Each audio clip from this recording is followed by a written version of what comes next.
Baik, bismillahirrahmanirrahim. Sahabat-sahabat, kita tundukkan hati sejenak ya, memohon uh, berkah perlindungan dari Allah Ta'ala, dari ilmu yang tidak bermanfaat, perlindungan dari ilmu yang menyesatkan, perlindungan dari ilmu yang menjadi waham, yang malah membuat kita berjarak dengan Allah Ta'ala. Nauzubillahi min dzalik. Jadi awal pekerjaan itu menentukan akhir. Jadi kita dengan bismillah, semoga pertemuan ini menjadi sesuatu yang bisa menguatkan kita gitu sahabat-sahabat, tidak sekedar ilmu yang nangkring di otak, cuma informasi yang sekedar lewat, tapi ada sesuatu yang kita ambil, yang kita tek gitu ya, mungkin tidak banyak, satu saja, satu poin saja, tapi kemudian itu yang membuat kita berubah, itu yang membuat kita bertransformasi, itu yang membuat kita menjadi lebih kokoh, lebih teguh menghadapi permasalahan yang sedang ada, misalkan lebih kuat tawakalnya. Nah, itu menjadi tanda-tanda ilmu yang berkah, insya Allah. Baik, kita mulai perjalanan ini. Bismillahirrahmanirrahim. Allahumma sholli ala Sayyidina Muhammad wa ala ali Sayyidina Muhammad. Rabbi shrah li sadri wa yassir li amri wahlul 'uqdatam min lisani yafqahu qawli waj'ali waziran min ahli. Bismillah ya Allah. Selamat datang sahabat-sahabat di kajian suluk lewat dunia maya. Hari ini kita masuk ke pertemuan ke-16 di kajian suluk online gelombang ke-11. Tidak terasa sudah 11 gelombang ya, sudah hampir 6 tahun nih. Kita ada yang sama-sama dari awal gitu ya, menelusuri ayat demi ayat dalam Al-Quran dalam rangka ikhtiar ingin memahami Al-Quran, ingin menjadi pecinta Al-Quran, ingin agar kita memahami dia lebih, dan tidak ada yang bisa memberikan syafaat tertinggi kecuali Al-Quran, begitu kata Rasulullah SAW. Jadi kajian suluk online ini diadakan untuk ngaji Quran sebenarnya, tapi formatnya begini, jadi kita lebih ke pengkajian, makanya disebut kajian suluk online, tapi semoga tidak terhenti hanya sekadar kajian, tapi kita harus kontemplasi dan mendapatkan pemahaman baru. Pemahaman itu yang akan mengubah cara kita dalam merespon segala sesuatu dalam kehidupan. Sahabat-sahabat, minggu lalu kita sudah sampai pada episode perjalanan Musa alaihissalam, di mana beliau melihat burning tree, pohon yang bercahaya. Yaitu cahayanya dari api, pohon yang menyala api di situ. Nah, apa itu api? Apa itu pohon? Karena kisah ini ada dalam Al-Quran. Tentu kita ingin agar kisah itu menjejak gitu. Apa relevansinya buat kita?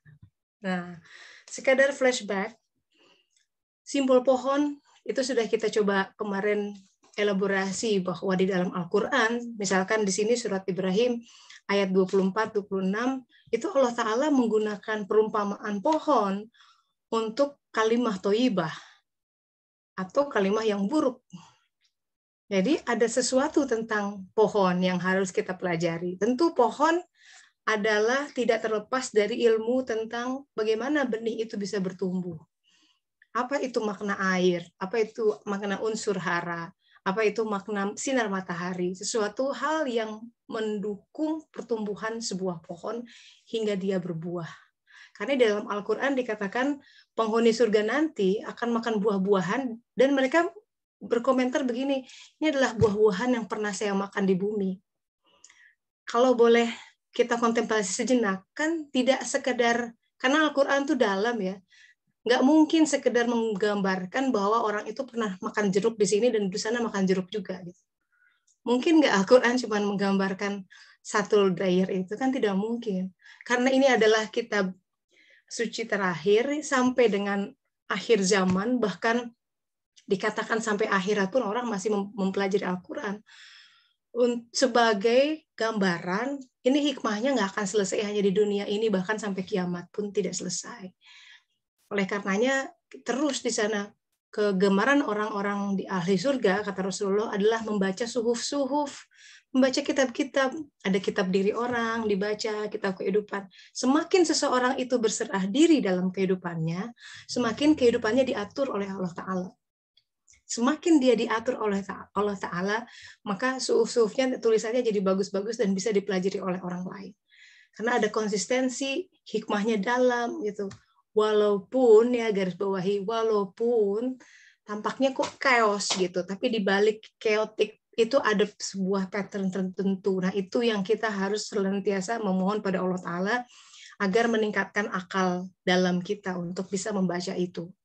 Karena kalau kita hanya mengandalkan akal ini, pikiran otak, ya sel-sel, nggak akan kena.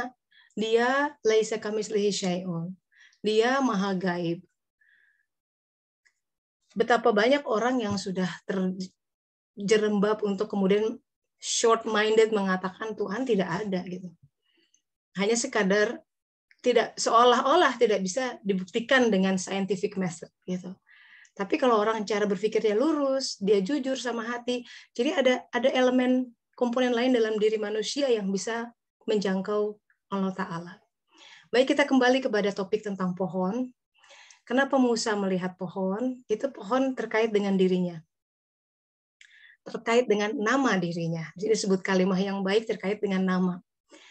Nama Musa itu yang memberikan Fir'aun. Bukan Fir'aun yang dia hadapi face to face dan kemudian tenggelamkan. Itu anaknya. Fir'aun Merneptah namanya. Bapaknya Merneptah. Itu yang menemukan dan memberikan nama Musa.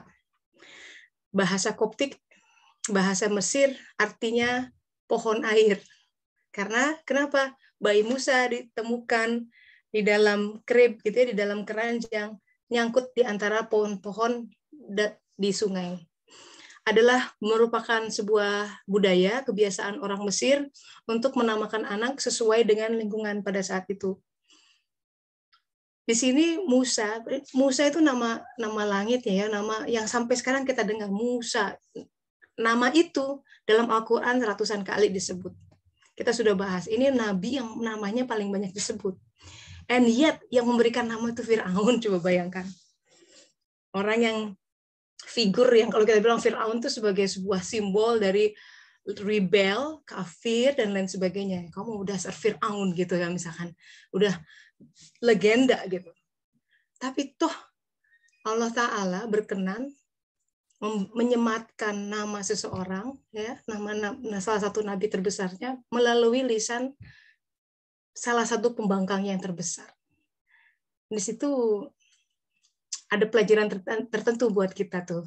Kalau kita mau berhenti sejenak di penggal itu, karena nama Musa yang berikan adalah Fir'aun, pelajarannya diantaranya adalah bahwa Allah tuh bisa mengilhamkan suatu kebenaran bahkan kepada orang yang pembangkang besar sekalipun.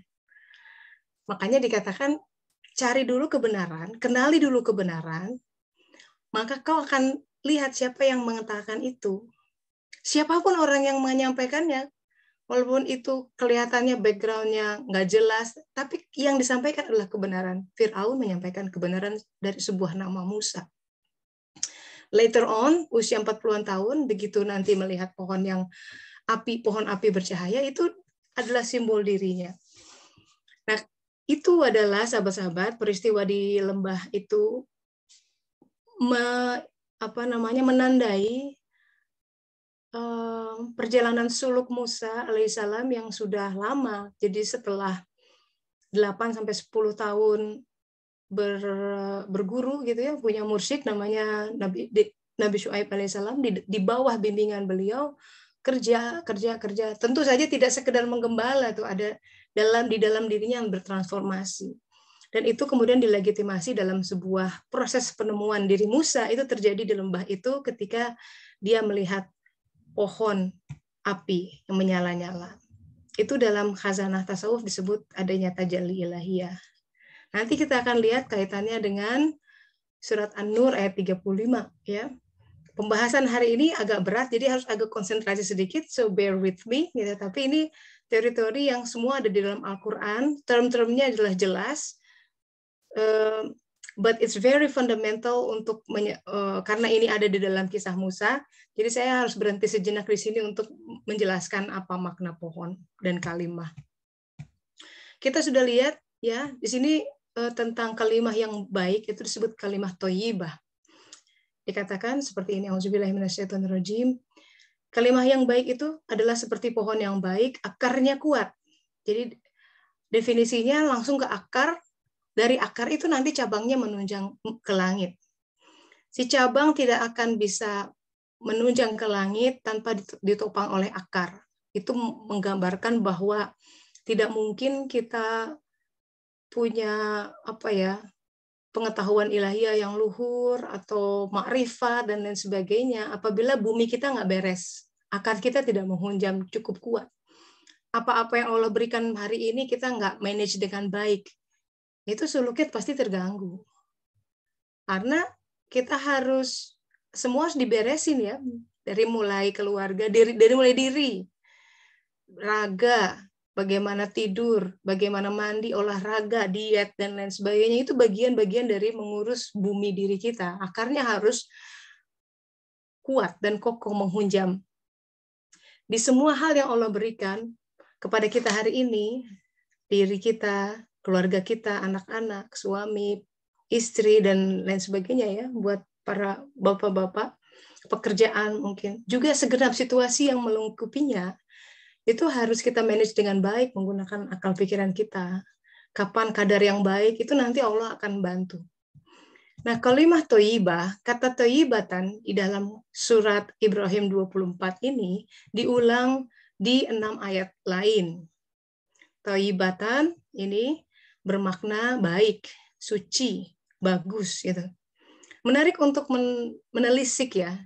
Di 6 ayat ini yang disebut dengan thayyibah, kalau lihat di surat Ali Imran, itu berkaitan dengan zuriyatin thayyibah, yaitu keturunan yang thayyibah. Kemudian di surat 9 dan surat 61 berkaitan dengan masakin thayyibah, tempat-tempat yang thayyib. Terus tentu ada kalimah thayyibah yang kita sudah bahas, dan hayatan thayyibah. Lalu tahiyatan mubarakatan thayyibah, ini sebuah salam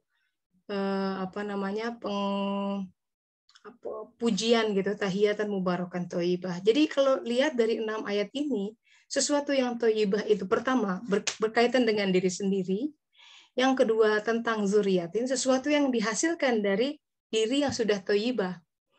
Zuriyah itu diterjemahkan sebagai anak-anak. Tapi pada kenyataannya kan tidak semua perempuan punya anak secara fisik, biologis, betul nggak? Ya, itu dalam kadar Allah Ta'ala.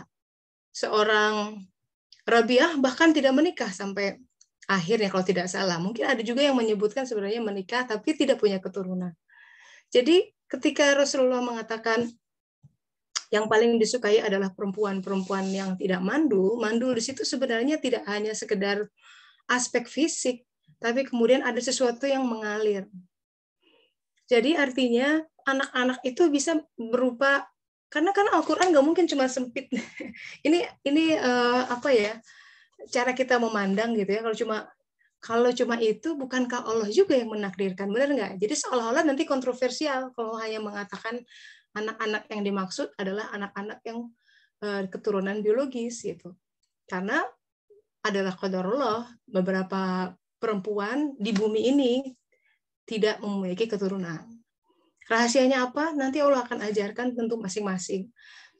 Maka kita harus melihat juga mempelajari ada aspek lain dari yang disebut dengan keturunan di sini. Jadi bukan sekedar sebuah keturunan bersifat biologis, tapi sesuatu yang dihasilkan. Esensi dari anak itu adalah hasil dari pernikahan, betul nggak? Pernikahan dari semua pasangan, ada buahnya, ada janinnya. Tapi yang namanya pasangan itu luas juga konteksnya. Selain pasangan suami istri, raga dan jiwa kita itu adalah pasangan.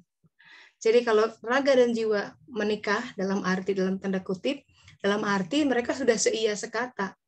Jangan raganya pengen tidur, jiwanya pengen ngaji. Itu belum menikah tuh. Kalau udah menikah, si raga harus jadi makmum buat si jiwa. Jadi si raga ini seolah-olah perempuannya, aspek perempuan, si jiwa tuh aspek laki-laki. Yang harusnya memimpin adalah jiwanya. Itu yang dikatakan oleh Rumi, Jalaluddin Rumi juga, penggambarannya seolah-olah kuda dan penunggang kuda. Kuda itu raganya, penunggang kudanya jiwa. Kalau jiwa tertidur atau pingsan, maka si kuda akan jalan tidak berarah, tidak menentu. Sana sini, nggak ada agenda. Itu adalah seperti manusia yang hidup seperti anai-anai yang berterbangan gitu katanya. Anai-anai itu kan kalau kita bakar sesuatu terus ada yang terbang-terbang tuh di angkasa, itu anai-anai. Gambaran anai-anai itu seperti yang dia bergerak banyak, tapi sebenarnya nggak ada arahnya. Mau kemana sih? Dia kayaknya mengerjakan banyak hal gitu ya, tapi apa sih yang dicari gitu? Dia juga nggak ngerti gitu soalnya. Dia just ngerjain aja banyak hal gitu. At the end of the day dia cuma kecapean. Dia nggak ada gitu, nggak ada agenda yang spesifik. Dia merasa wah I did something gitu ya, udah bikin kekaryaan barangkali apa yang mungkin juga orang banyak apresiasi gitu. Tapi kan yang tahu dirinya sendiri. Nah, manusia sahabat-sahabat kalau belum mengerjakan sesuatu hal yang spesifik yang sebenarnya itu adalah pekerjaan dari misi hidupnya, dia akan bagai anak-anak yang berterbangan. Itu kenapa misalkan orang malas gitu ya, malas tuh muncul karena orang belum nemuin bidangnya kok. Orang nggak bersemangat itu hidup apa ya, kegiatan tuh bosenan itu karena belum menemukan bidangnya, jelas.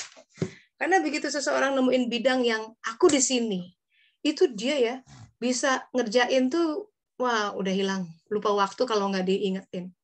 Saking he's so into it. Dan long term gitu, kalau hawa nafsu tuh khas ya, kalau hal yang kayak sambal gitu, apa seneng setahun udahan bosen, seneng all out beberapa bulan udahan. Nah, itu bukan bidang abadi. Bidang abadi itu you do that till the end of time, sampai nafas terakhir. That's the thing you're gonna do. Temukan itu, karena sebelum ketemu itu aku akan nulis, aku akan megang ini, anak-anak apapun itu ya, yang bisa memberikan definisi dan boundary itu kita sendiri. Dan itu sama sekali tidak terkungkung oleh background akademi dan lain sebagainya, harus dibaca berdasarkan bumi yang tengah Allah gelar di masing-masing kehidupan. Ada faktor anak, suami, letak geografis, dan lain sebagainya. Sebelum kita memegang itu, kita akan shaky terus dalam kehidupan, percayalah. Akan gampang diombang-ambing, ada tawaran sini langsung. Bahkan nggak bisa filter gitu. Padahal Al-Quran, Allah tuh sudah bilang hati-hati dengan binatang buruan yang mudah didapat. Tuh, ada Al-Qurannya. Seolah-olah tawarannya gampang, gede, duitnya gitu ya, dimudahkan. Tapi hati tahu, ini bukan bidangku. Kalau aku ambil, memang aku dapat duit misalkan ya, aku dapat ini, cumanya, aku jadi nggak bisa gini. Nah itu hati yang bisa menimbang. Jadi kalau udah kayak gini ya, memasuki kepala 4 gitu, harus sudah punya kemampuan memfilter mana yang toyib.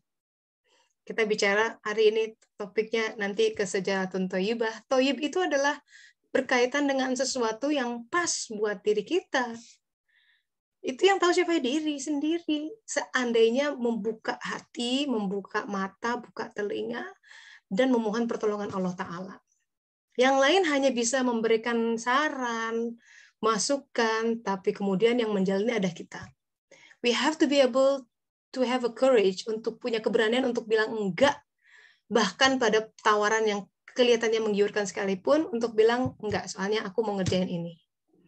Tapi apa itu? Nah, itu temukan. Selama itu belum ketemu, kita mudah didera oleh malas, kita mudah didera oleh bosan, itu karena belum ada pegangannya gitu. Jadi dia seperti aneh-aneh, masih flaky. Diajak gini mau, diajak sana mau. Ada tawaran ini semua diambil. Itu mah kalau umur 20 tahunan boleh tuh ambil karena masih tahap semua dicoba. Tapi kalau udah makin ke sini, apalagi udah usia krusial menjelang 40 tahun ke atas, itu harus sudah fokus. Kita nggak pernah tahu ajal kapan memang. Tapi toh badan tuh sudah berkurang kekuatannya. Harus sudah mulai. Makanya Allah kadang menyapih tuh. Teman-teman yang kayaknya nggak perlu dihilangin, dikurangin, diganti kegiatan. Nah, Allah bantu. Selama kita meminta pada Allah, tidak akan kecewa orang yang minta kepadanya. Jadi tentang Thayyibah itu adalah sesuatu yang pas buat kita berkaitan dengan jati diri kita. Nanti ini terkait dengan fadilah. Kata fadilah di dalam Al-Quran, sahabat-sahabat, itu sering diterjemahkan dengan karunia. Tapi sebenarnya karunia yang dimaksud adalah keutamaan yang spesifik dari setiap orang. Setiap kita punya fadilahnya masing-masing. Tidak ada yang satu lebih bagus daripada yang lain. And that's equal. Makanya di dalam konstelasi Islam, ya kalau sholat segala itu equal. Nggak ada. Mau itu gubernur, mau apa, kalau datang belakangan ya secara fikih, itu syaf depan diisi dulu gitu. Itu sudah untuk menunjukkan tidak ada hal yang membuat beda dari orang kecuali ketakwaannya. Nah, kita lanjut ya. Sekarang tentang Thayyibah ini saya akan bawa ke khazanah lain di surat Ar-Ra'd ayat 1. Karena ini semua adalah berbicara tentang, tadi kan bicara tentang api ya, pohon api. Itu dalam khazanah agama, api itu merupakan simbol spiritual yang tinggi. Api yang menjala-jala. Di khazanah perjanjian lama, misalkan dulu Nabi Ilyas tuh dengan umatnya mempersembahkan sesuatu, tanda dia persembahannya diterima, itu ada lidah api menyambar dari langit gitu. Ada tuh. Juga di peristiwa Pentakosta, sahabat-sahabat 12 sahabat Nabi Isa, di situ ketemu diri semua. Itu hari Pentakosta dikatakan rumahnya itu dari luar bercahaya, nyala api turun dari langit. Itu sama dengan peristiwa Musa melihat pohon berapi. Jadi api itu adalah sebuah di satu sisi nur, ya kan? Nur, cahaya itu, satu sisi nar. Itu aneh. Suatu akar kata yang sama. Jadi satu sisi api itu memberkati, di satu sisi api itu membakar. Itu menarik untuk dicermati. Kenapa di satu sisi yang bisa memberkati? Api yang sama ya, kok bisa memberkati orang? Tapi api yang sama dikasih sama seseorang, dia membakar. Yang berbeda adalah ketika ada elemen yang terbakar, berarti elemen itu tidak sama dengan api. Karena kalau elemennya sama, dia tidak akan terbakar. Masuk akal? Api campur api, nggak ada yang kebakar. It's the same. Api itu cahaya. Begitu kita datang kepada Allah membawa elemen kegelapan sebiji zarah sekalipun, itu yang akan terbakar. Tapi kalau kita bersih, ayo nafs mutmainnah, amin. Api ketemu api. Ya, jadi ini bicara tentang bahwa memang dikatakan sini auzubillahi minasyaitonirrajim, dzalikal alif lam ra, kitab anzalnahu ilaika litukhrijan nas minad dhulumati ilan nur. Jadi ini prosesnya adalah agar mengeluarkan manusia dari kegelapan, dari kezaliman, dari ketidaktaubatan, dari marah, dari kebodohan kepada cahaya terang benderang.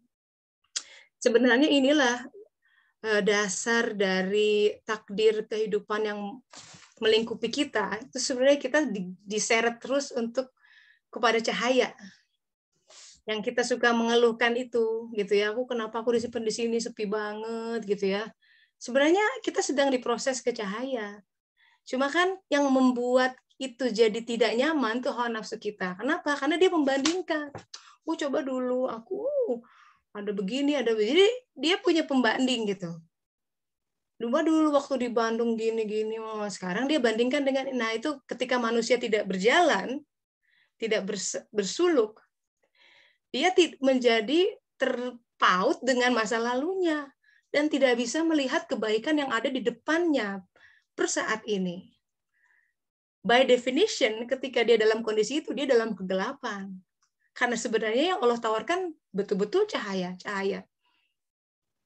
Nah, kemudian maka kitab ini, Al-Quran, mengeluarkan manusia dari kegelapan kepada cahaya. Semua nabi-nabi yang turun, itu hanya menjelaskan pengejawantahan dari Al-Quran.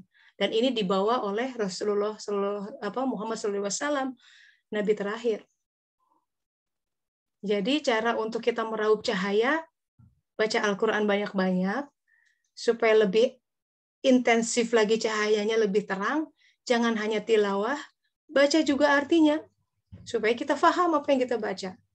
Tidak hanya berhenti di situ, dikaji. Kenapa ayat ini ya? Apa makna toyibah? Apa makna takwa? Apa beda zalim dan fasik? Karena itu kata-kata kunci dalam Al-Quran. Jangan-jangan aku punya elemen kezaliman. Hal seperti itu. Nah, di kajian suluk kita sama-sama mencoba ingin mendalami satu persatu sejauh dengan yang apa Allah ajarkan. Nah, bicara tentang cahaya, kita akan masuk ke ayat tentang cahaya di atas cahaya, yaitu surat An-Nur ayat 35. Auzubillahiminasyaitonirrajim. Bismillahirrahmanirrahim. Allahu nurus samawati wal ard. Allah cahaya petala langit dan bumi. Masalun nurihi, ya ini ya. Ini penting, masalun nurihi, perumpamaan cahayanya. Jadi bukan perumpamaan dari Allah. Dia sebagai zat laisa kamitslihi syai'un. Tidak bisa diperumpamakan. Jadi ada Allah sebagai zat, ada cahayanya, radiasinya. Nah, yang diumpamakannya cahaya yang keluar. Jadi sama sekali tidak menyentuh zat. Masalun nurihi kamishkah. Perumpamaan cahayanya. Nah, ini kita mulai ke struktur. Ini yang saya maksud. Ini perlu konsentrasi kajian hari ini. Karena kita akan berkenalan dengan term-term penting. Nanti ke depan disebut-sebut lagi. Kalau saya sebut tentang misbah. Apa sih misbah? Ini. Di dalam surat ini ada kata tentang misbah. Kalau boleh saya katakan, peristiwa Musa alaihissalam melihat pohon bercahaya itu adalah peristiwa ketika misbahnya menyala. Apa itu misbah? Kita lihat di ayat ini ya. An-Nur ayat 35. Jadi masalun nurihi, perumpamaan cahayanya, nurnya, kamishkah. Mishkah itu mishkat. Mishkat itu lubang tidak tembus. Jadi di dinding, kalau saya pernah ke Spanyol tuh, rumah-rumah lamanya itu kalau nyimpen cempor, itu mereka diceruk-ceruk dinding gitu. Jadi dindingnya dari batu alam yang tebal, dikorek gitu ya, dibuatlah ceruk. Nah, si lampunya itu simpen di situ, lampu minyak. Itu mishkat. Jadi lubang yang tidak tembus. Artinya dia punya satu arah keluar di dalamnya. Nih gambarannya seperti ini. Mishkat. Ya, dia ada satu arah keluar. Jadi masalun nurihi kamishkah. Di dalam mishkat katanya fiha misbah. Nah, itu ya kalimatnya ada kata misbah. Di dalam mishkat ada misbah. Al-misbahu fi zujajah. Misbah itu ada di dalam zujajah. Menarik urutannya ya, bahwa Allah Ta'ala menyebutkan dulu masalun nurihi mishkat. Di dalam mishkat ada zujajah. Ada misbah. Jadi zujajahnya dilewat. Al-misbahu fi zujajah baru disebutin. Itu spesifik tuh biasanya kalau Allah kasih. Kenapa nggak disebutkan dulu perumpamaan cahayanya adalah mishkat, di dalam mishkat itu ada zujajah, di dalam zujajah ada misbah. Bisa juga gitu kan?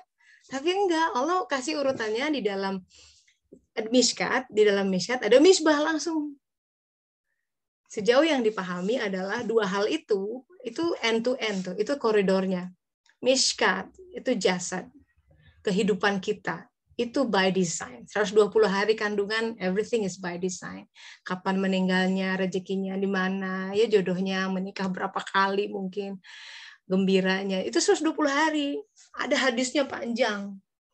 Itu adalah by design. Kenapa by design? Karena Allah pendesain yang terakhir, yang terbaik. Kita harusnya bersyukur didesain sama Allah. Bahwa kita tidak dibiarkan mendesain sendiri. Aduh, nauzubillah. Pasti kacau, kacrut itu mah. Dia desainkan karena untuk kepentingan si benih harus tumbuh jadi pohon yang baik, betul kan? Kita bisa bicara pohon nih.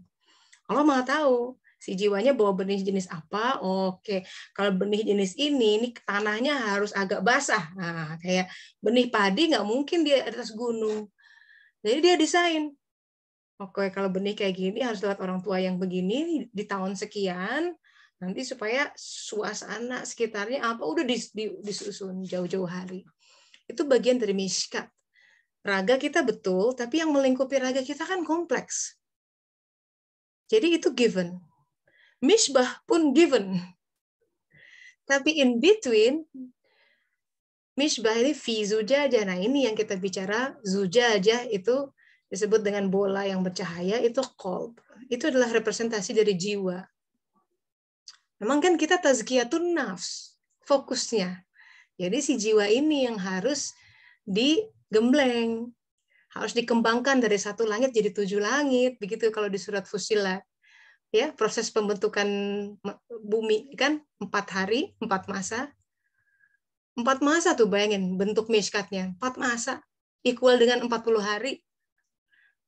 Manusia itu kita dibentangkan semua kegiatan, pokoknya udah sampai 40 hari itu sebenarnya udah komplit manusia tuh. Harusnya udah bisa berdoa seperti dalam surat Al-Ahqaf, Rabbi auzi'ni an ashkura ni'mataka allati an'amta 'alaiya. Itu ada doa usia 40 tahun. Coba of all the verse, semua ayat, doa 40 tahun itu cuma ada di situ. There's something important and crucial memasuki usia 40. Makanya sampai muncul istilah life begins at 40. Ya, memang begitu. Jadi Nabi Musa pun ketemu tajalinya, ketemu misbahnya menyala di usia 40 tahun ketika melihat pohon yang bercahaya. Kita kembali ke Nur dulu. Jadi al-misbahu fi zujajah. Az-zujajah tuh ka'annaha kaukab. Nah, udah di situ pelita itu dalam tabung kaca itu bagaikan bintang, kaukab. Kaukab itu sebenarnya planet, kaukab. Planet itu, kalau kita lihat planet Venus di pagi hari, the nature of planet adalah dia tidak punya cahayanya sendiri. Betul? Beda dengan matahari. Jadi ini menampakkan bahwa cahaya yang ada come from somewhere else gitu. Nah, ini baru masuk tentang pohon. Kok bisa si tabung kaca itu menyala bagai bintang yang berkilauan? Karena disebutkan kaukab kan, kaukab. Jadi cahaya dari mana? Cahayanya dinyalakan dengan minyak. Jadi ada minyak yang meliputi itu. Dari mana pohonnya? Dari pohon yang diberkati, yaitu pohon zaitun. Nah, ini kembali lagi kita bicara tentang pohon.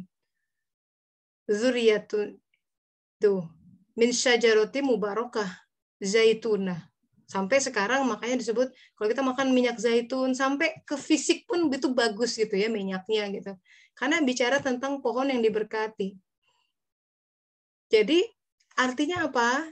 Ini struktur pohon, orang yang sudah jadi pohon dan pohonnya sudah berbuah. Karena minyak itu buah dari pohon yang sudah disarikan, betul nggak? Jadi itu pohon-pohon zaitun, ada buah-buah zaitun. Saya sampai nge-google tuh di YouTube gimana sih proses pembuatan dari buah zaitun jadi minyak. Menarik tuh.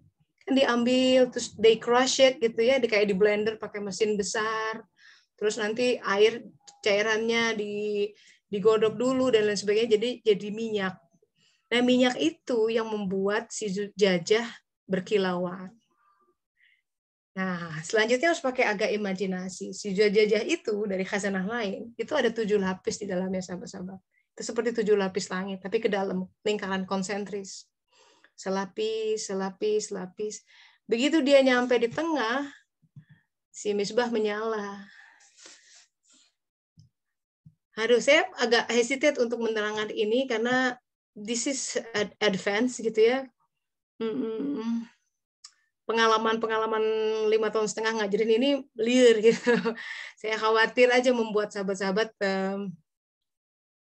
jadi apa sih ini ngomongin apa gitu. Tapi bagaimanapun saya harus menerangkan, harus menyebutkan term-term ini gitu.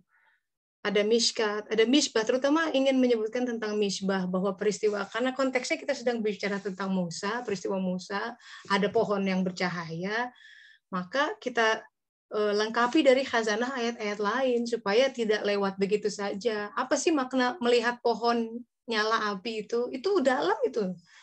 peristiwa itu. Karena setelah itu kemudian Musa jadi tahu misi hidupnya dan memang harus berhadapan face to face dengan Firaun.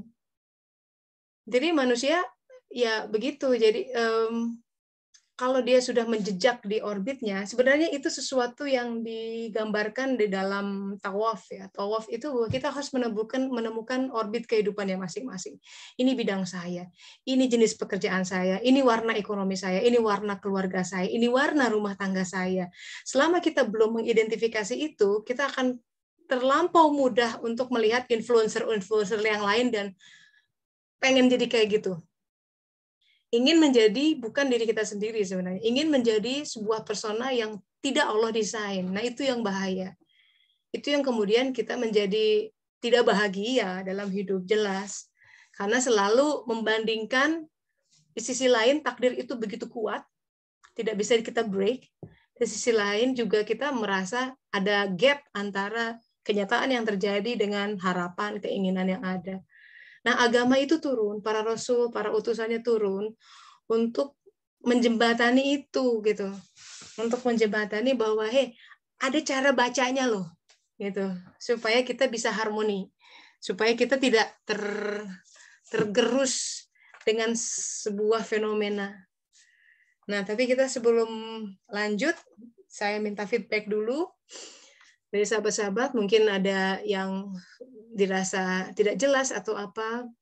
Ini ada chat dari Teh Lin, Waalaikumsalam, sangat dalam arti kata nur dan nar. Ya, itulah kira-kira.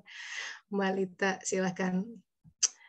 Ya, Teh Lin mau berkomentar, silakan di-unmute. Apa yang dibaca tuh dari nur, nar? Assalamualaikum. Satu akar kata. Waalaikumsalam. Iya, satu akar kata itu yang frapping gitu.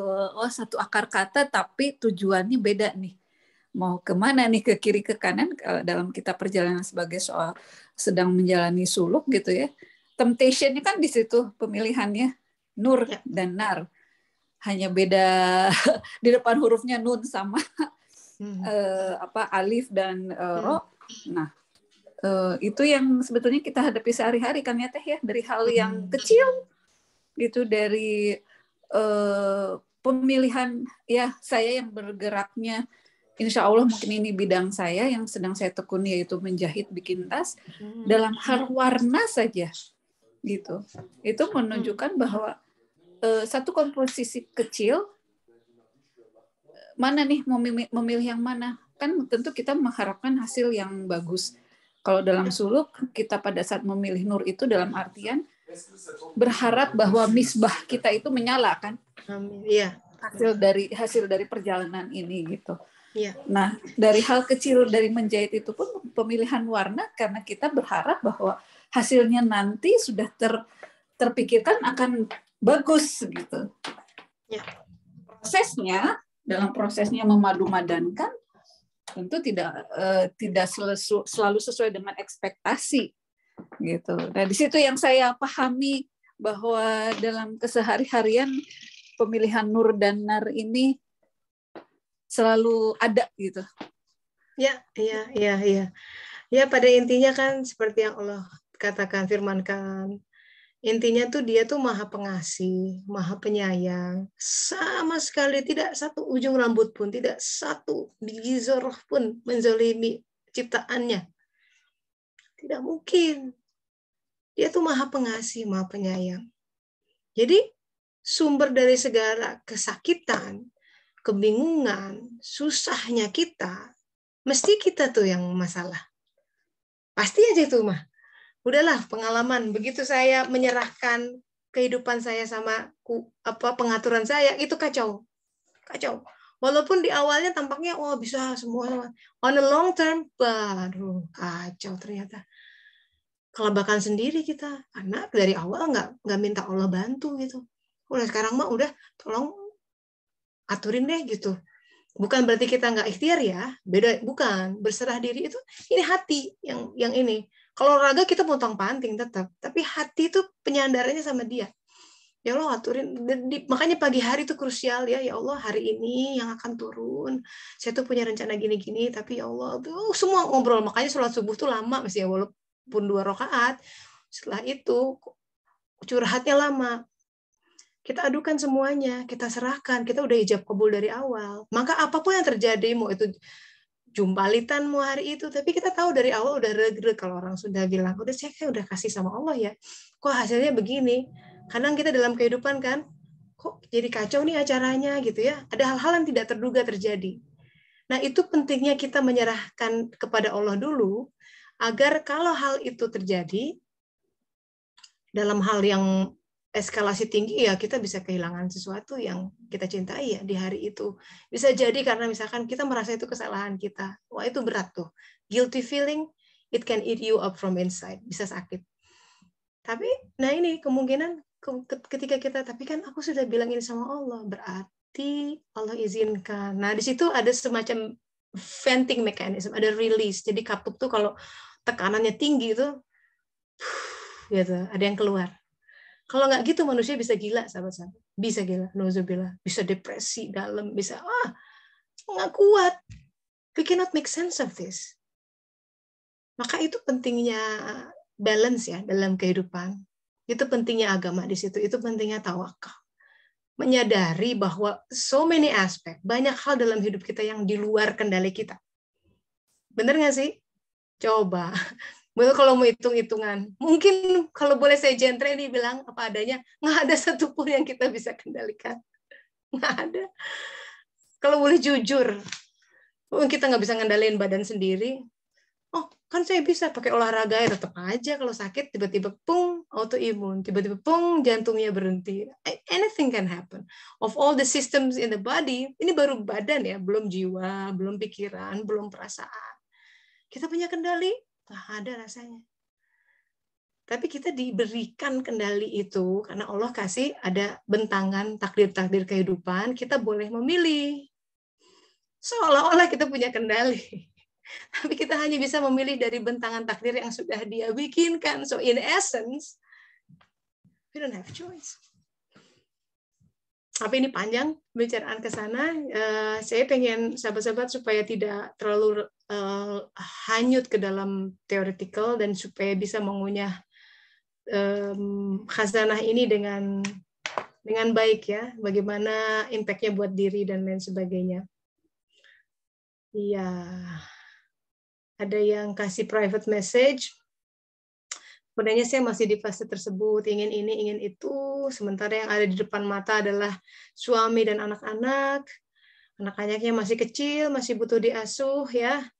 Jadi masih ingin menerima keadaan seperti ini. Ini Mbak banyak kasus seperti dulu. Ya cuma begitu, belajar ya, belajar untuk menerima. Jadi begini sahabat-sahabat. Ya, kehidupan itu punya fluktuasinya. Dia seperti air mengalir. I wish somebody had told me this before, gitu ya.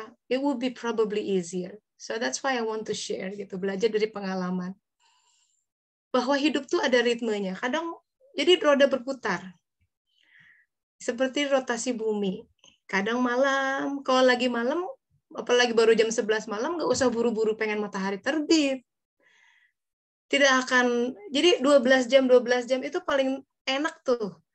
Siangnya 12 jam, malam 12 jam kayak di Indonesia, anget. Coba ke utara dikit, siangnya cuma 4 jam. Malamnya lama jadi dingin. Gitu.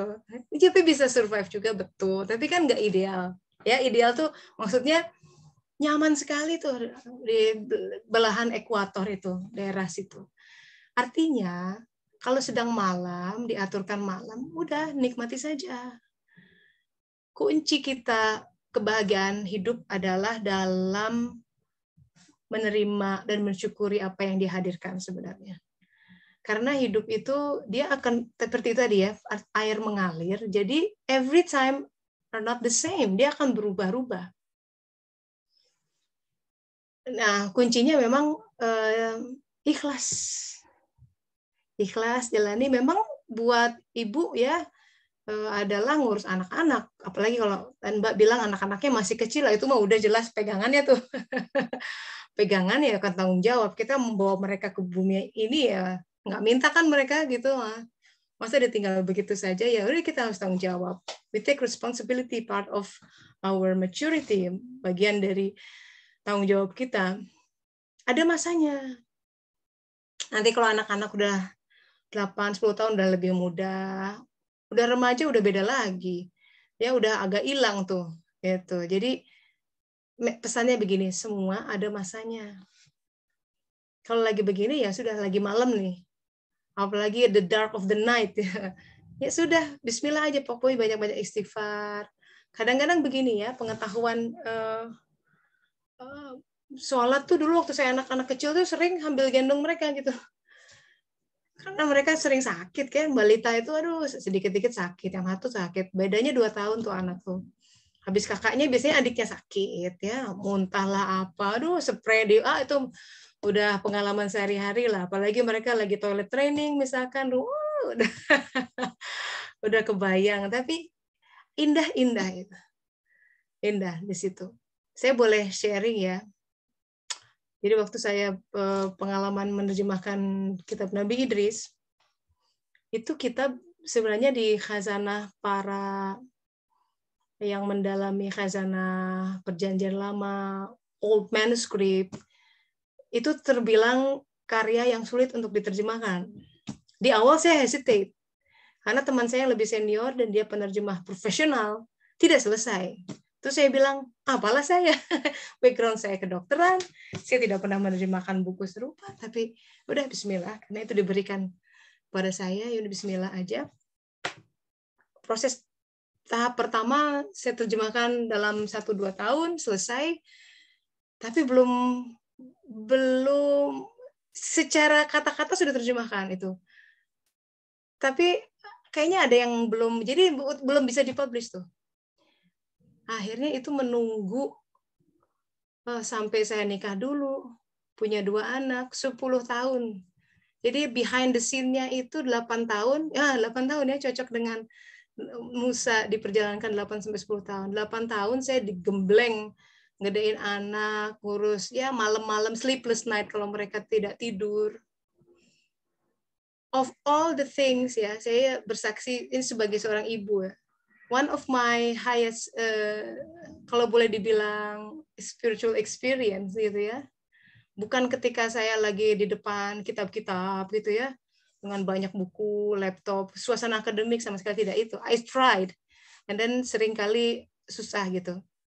Saya pernah nulis buku juga, kalau pernah tulis-tulisan ya, kalau saya mau dapat inspirasi dengan waktu itu nyewa babysitter supaya saya bisa fokus, malah nggak keluar inspirasinya.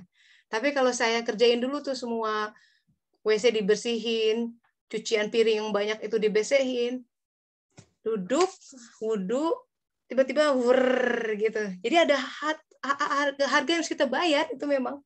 Itulah harga yang harus kita bayar. Dengan itulah, maka saya belajar untuk, caranya begini. Caranya begini sebenarnya. Apa yang kunci-kunci kita membuka karunia kehidupan itu benar-benar di depan mata kita sebenarnya. Itu kan rekayasa saya tuh memanggil neni, bener nggak, babysitter. Dalam pikiran saya kalau dia datang dan suami bilang oke, saya ke perpustakaan lah seharian ke Leiden, niatnya pengen produktif, tidak berhasil sahabat-sahabat, dan itu berkali-kali tuh. Jadi saya belajar, bukan gitu caranya. Bukan begitu. Jadi kita nggak mengandalkan ini. Caranya adalah apa yang ada, saya terima ini, saya beresin dulu. Dan masalah waktu tuh relatif ya. Kita pikir kalau saya punya waktu seharian, saya pikir ya, saya bisa ngerjain 3 bab nih, saya udah hitung-hitung. Saya punya waktu 8 jam. 3 bab kekejar. Nggak kejadian. Karena kalau saya pikir harus ngerjain ini itu, saya cuma punya 2 jam. Ternyata 2 bab bisa kekejar dengan 2 jam, tapi sudah mengerjakan ini itu. Artinya produktivitas saya lebih tinggi ketika saya terlebih dulu menggali, mengolah bumi saya gitu, yang Allah berikan. Apa aja gitu. Kadang suami minta diambilin apa itu ya, masalah administrasi lah, ngurus ke Mente, ke kantor tuh kan butuh waktu, butuh biaya. Terus saya pikir aduh hari ini tuh sebenarnya pengen ngerjain terjemahan 2 bab gitu ya, cuma ada aja apapun itu ya, Allah kan hadirkan di setiap saat. Urusan dengan tetangga lah, tiba-tiba tetangga sebelah bilang itu rumputnya udah ketinggian, bisa dipotong nggak? Nah, berarti kan biasanya saya tuh bagian. Gitu, sahabat-sahabat. Nah, jangan sepelekan hal-hal itu. Sama seperti ini ya Mbak yang kirim chat sama saya. Jangan lihat keberadaan anak-anak dengan sebuah tingkah polanya menghabiskan waktu kita. Salah tuh melihatnya. Sebagaimana saya salah dulu melihat. Justru itu pertolongan, itu tangganya. Allah kasih. Jangan mencari yang di lain. Saya belajar betul. Ini betul-betul kalau saya ada wasiat, kalau anak-anak saya sudah besar nanti, this is one of the thing that I want to share with you guys. Gitu. Bahwa nggak usah cari jauh-jauh. Beneran, tangga kita menuju Allah itu betul-betul di bumi yang tengah kita pijak. Dengan apa yang dia hadirkan, hadapi itu dengan penghadapan yang baik, ya. Kerjakan dengan ikhlas, dengan ihsan, dengan bersiul-siul, ya. Terima kasih ya Allah. Itu nanti yang lain beres. Itu kunci membuka karunia berikutnya.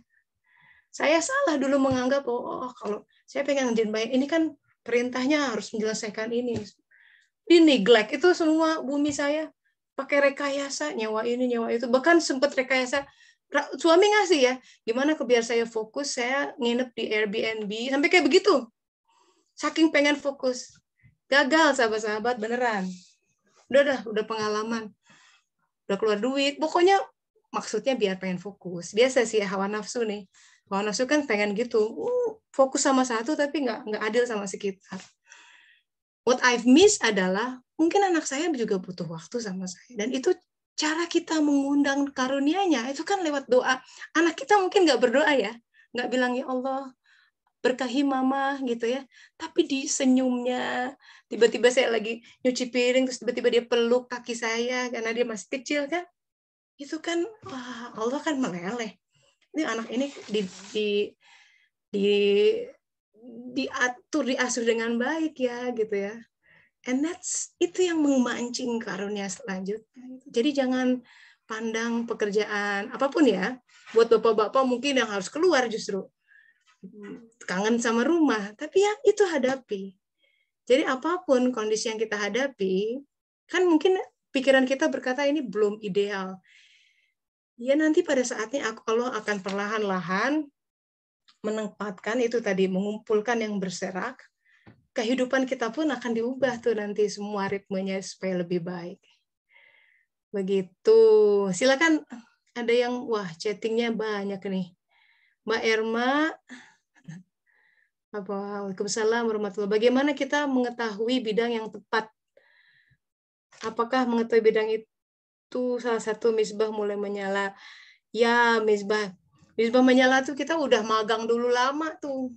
Jadi nggak tiba-tiba pindah langsung misbahnya menyala. It's long 8-10 tahun mengerjakan bidangnya. Kira-kira seperti itu kalau Al-Quran itu ya. 8-10 tahun mengerjakan sesuatu. Bagaimana mengetahui bidang yang tepat ya? Sebenarnya tanpa misbah sekalipun kita harus dengan akal ini kita harus bisa membaca, mulai bisa meraba, mulai bisa mengendus. Kan hati bisa menilai. Saya dimudahkan di mana? Apa yang dipersulit ya? Apa yang saya nggak begitu bagus? Nah itu hal-hal seperti itu harus diidentifikasi. Ya, harus diidentifikasi ya. Mbak Eva bilang, Masya Allah perumpamaannya malam, kalau lagi malam jangan buru-buru minta matahari terbit. Iya, belajar sabar. Ya, begitupun kalau lagi siang panas gitu, aduh pengen sore, ya sabar. Memang harus mataharinya harus diserap dulu begitu. Iya, kata Teh Nui saat ini Mama terkena stroke. Dahulu merawat Mama ternyata pekerjaan yang lain lebih lancar. Nah, itu persis kan? Kayak gitu. Allah tuh jadi gini ya. Ini kaidah lain. Ini caranya aneh memang, tapi ini kaidah Al-Quran soalnya. Soalnya barang siapa ingin ditolong oleh Allah, tolong orang lain. Itu cara kita memancing karunia Allah. Makanya jangan kaget. Duit lagi cekak, tiba-tiba datang saudara. Boleh minjem duit nggak? Dalam hati kan, kalau pikir-pikiran, ya minjem duit ini emang kurang. Tiba-tiba dia ini, tapi kalau kita lihat, aduh dia lebih urgent nih. kayaknya gitu. Nah, hal kayak gitu akan diuji tuh sahabat-sahabat. Pemberian kepada orang lain yang justru kita lagi sempit, kan Allah lihat itu. Dan itu semoga makanya albir itu mata air apa namanya ya, surga tertinggi itu dihuni oleh al-abror. Orang-orang yang berbakti gitu. Al-abror itu dari albir, yaitu orang-orang yang ketika di bumi ini mereka memberikan yang mereka cintai. Kebaktian itu memberikan yang dicintai. Sebenarnya aku seneng nih makanan ini. Ya udah aku share lah gitu ya. Dulu itu apa namanya manifestasinya, demonstrasi itu diberikan oleh kaum Ansor. Makanya Nabi itu sangat sayang gitu sama kaum Ansor. Itu kan gelombang refugees ya, orang masyarakat muslim dulu dari Mekah sampai ya aneh ambil rumah saya, sampai istrinya ditawarin. Coba bayangkan, mana zaman sekarang seperti itu, aneh. Itulah albir itu, sampai orang buat mereka tuh kayak gitu-gitu tuh nggak ada di hatinya gitu. Karena yang dicari benar-benar keriduan Allah Ta'ala. Begitu ya. Jadi sahabat-sahabat, kita semua punya masalah. Pasti ya namanya orang hidup nggak ada masalah. Kita semua punya hajat. Cara kita memancing pertolongan Allah, kita harus berbuat kebaikan banyak-banyak. Itu kuncinya sebenarnya. Jangan pelit itu. Kita nggak pernah tahu kebaikan mana yang kemudian memancing, membuka pintu dari langit, turun anugerah itu. Gitu. Jadi nah, untuk mengidentifikasi itu kita harus aware, kiri, kanan, lihat, hati. Harus banyak istighfar ya, karena kalau hati kita jumud, radarnya nggak kebaca karena hati kita begitu keruh dengan berbagai emosi, gelora, ambisi, hawa nafsu, keruh. Seperti asap tuh, kalau Kalimantan kebakaran tuh, asapnya nggak bisa lihat bintang di langit. Petunjuk itu bagaikan bintang di langit. Hanya bisa dibaca kalau langitnya nggak ada awan. Awan itu adalah simbol dari waham, hawa nafsu, pengen terkenal, pengen beken, pengen dianggap ini, itu awan. Akhirnya petunjuknya tidak terbaca. Kalau petunjuk tidak terbaca, kita akan sesat by definition, karena mengambil keputusan tidak berdasarkan petunjuk. Kalau jalan tuh yang nggak lihat papan kemana, ke kiri atau ke kanan, tahu-tahu ada jurang. Nauzubillah min dzalik. Jalan aja begitu. Dan kita seringkali terjerembab di dalam lubang-lubang kehidupan yang membawa kita kepada suatu pusaran yang kita itu lagi. Keselnya sama itu lagi. Itu berarti kita lagi terjerembab tuh. Ya, pokoknya jelas kalau ada elemen kekesalan, elemen marah ya, cemburu dalam arti pokoknya hawa-hawa nggak enak itu zulumat itu. Itu kan api sahabat-sahabat, nar. Ya, itu yang harus bersih. Kalau kita meninggal, masih ada elemen itu. Sementara kita mendekat kepada An-Nur, itu yang akan kebakar. Nauzubillah min dzalik. Maka dia tidak menyiksa hambanya. Apa daya kita datang membawa elemen yang terbakar, bisa terbakar, dan kebakar sendiri. Gitu. Ya, jadi bagaimanapun juga kehidupan kita sesuai dengan ayat Al-Qur'an ini, semua manusia ya, terlepas agamanya apa pada saatnya, semua manusia itu dibimbing dari minaz-zulumati ila nur, sebagai bagian dari rahmatnya, mendekat sama dia, sang cahaya, sumber cahaya. Nah, make sure semakin mendekat dengan dia, makanya kalau orang tobat, orang mulai bersuluk, ini kesaksian tuh ya. Kenapa teh kalau saya mau mulai tobat bersuluk, hidup saya malah hancur-hancuran. Bisnis kacau. Dulu tuh aman-aman aja. Ya justru itu berarti elemen yang tidak hak kebakar dengan sendirinya. Mendingan sekarang daripada dibakarnya dia barzawa, repot.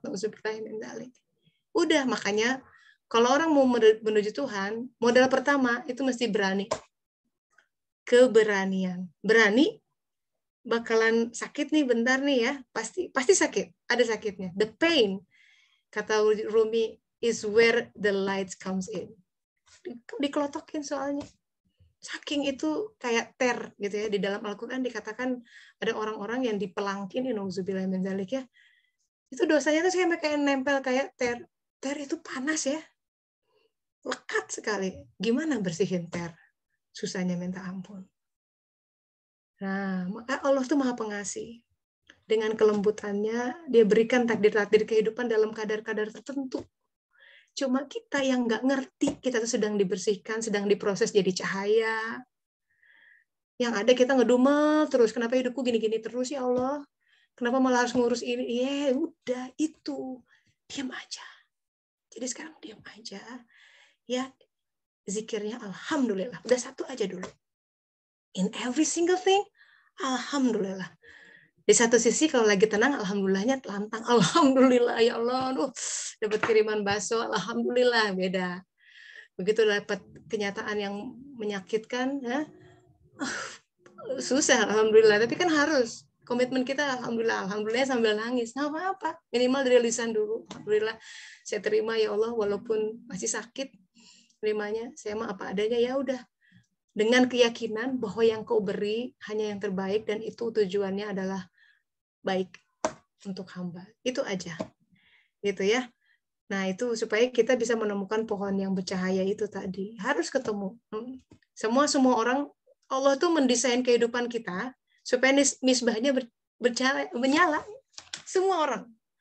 Semua orang. But the fact bahwa kita, masuk saya belum nyala misbahnya, ya mesti istighfar banyak-banyak gitu.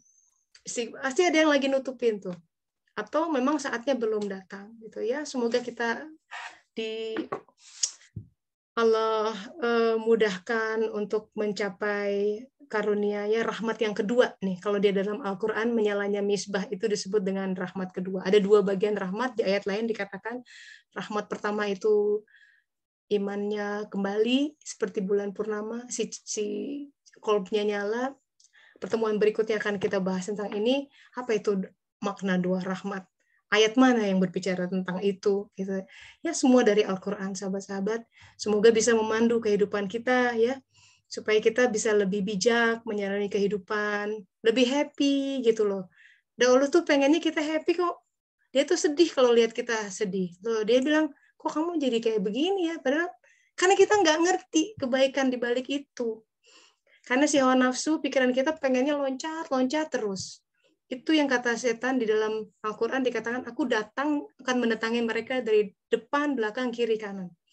Ujung-ujungnya apa coba? Supaya engkau mendapati sebagian besar mereka tidak bersyukur.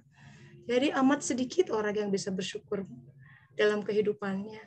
Menerima kehidupannya dan berkata dengan tersenyum dan alhamdulillah saya terima ya Allah.